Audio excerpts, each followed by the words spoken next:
উপস্থিত আছেন আমাদের ফুলবাড়ী থানা বিএনপির সম্মানিত সাধারণ সম্পাদক জনাব আব্দুল সালাম সরকার মামা।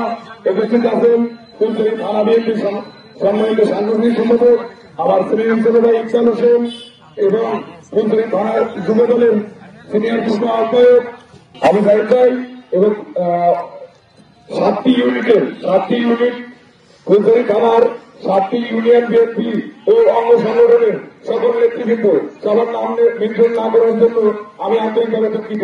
সবাইকে আমার পক্ষ থেকে সালাম, আসসালামু আলাইকুম। প্রিয় উপস্থিতি, উল্লাসের সময় আমাদের এখনো আসেনি। আমরা দীর্ঘ 17 বছর আমাদের বাক রুদ্ধ ছিল, সেই বাক স্বাধীনতা ফিরে পেয়েছি গত বছর 5ই আগস্টে। যে যাদের মাধ্যমে আমি আজকের এই বিজয়ের দিনে সর্বপ্রথম স্মরণ করতে চাই 71-এর শহীদ হয়েছে যারা আমাদের এই দেশটাকে এনে দিয়েছে তাদেরকে। এরপর স্মরণ করতে চাই যারা 17 বছর পরে গত বছর আমাদেরকে ফ্যাসিস্ট সরকারের হাত থেকে মুক্তি দেওয়ার জন্য জীবন দান করেছেন এবং আহত হয়েছেন সেই জুলাই যোদ্ধা এবং জুলাই শহীদদেরকে।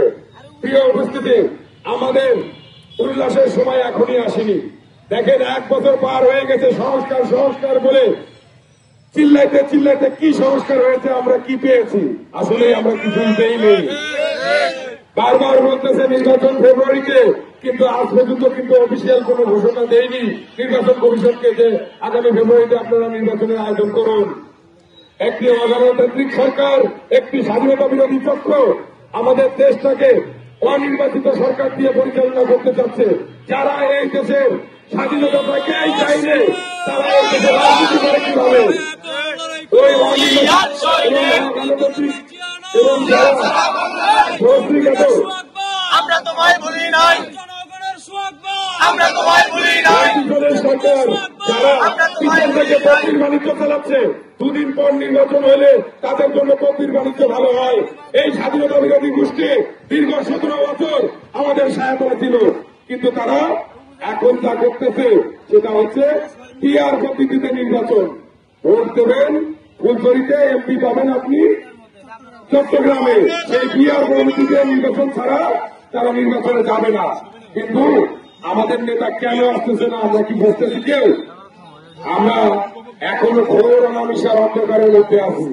আমাদের মধু রেখে কিছু মৌমাছি ঘোরাফেরা করতেছে, কিন্তু দেখেন যদি খুব শীঘ্রই নির্বাচনের ঘোষণা না হয় এই সুসময়ের বাকিগুলো পালায়া যাবে। আমরা যারা দুঃসময়ে একতাবদ্ধ ছিলাম, আমি চাই সবাই একতাবদ্ধ থেকে এই আসন জনাব তারেক রহমান আমাদের ভারপ্রাপ্ত চেয়ারম্যান যার হাতে ধানের শীষ তুলে দিবে তার জন্যই আমরা কাজ করবো, কিন্তু কোন সুবিধাবাদীদের জন্য না। আপনাদের সঙ্গে আমি আছি এবং আমি থাকবো। সামনে আমাদের দুর্দিন আসতে পারে, আমরা উল্লাস করি না। আমরা এই বিজয় উৎসব আমাদের প্রকৃত বিজয় উৎসব না। আমাদের বিজয় উৎসব হবে সেদিন যেদিন আমরা নিজেদের ভোট অধিকার প্রয়োগ করে ধানের শীষের আসন হিসেবে ওই আসনটা জনাব তারেক রহমানের হাতে উঠাই দিতে পারবো। ওই দিকে প্রচন্ড গরম, এই বিজয়ের দিনে আপনারা যারা কষ্ট করে এই দলীয় প্রোগ্রাম বিজয় র্যালি সফল করেছেন সবাইকে আমার অন্তরের অন্তঃস্থল থেকে অনেক ধন্যবাদ।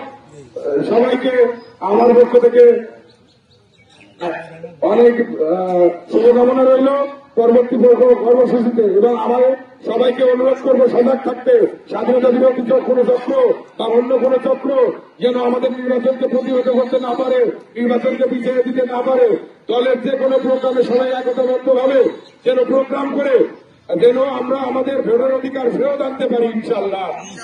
সবাই ভালো থাকবেন, আমার জন্য দোয়া করবেন। সবাই আসসালামু আলাইকুম।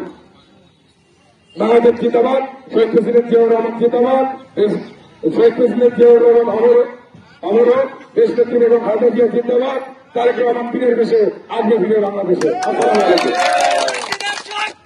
আমরা তোমায় ভুলি নাই।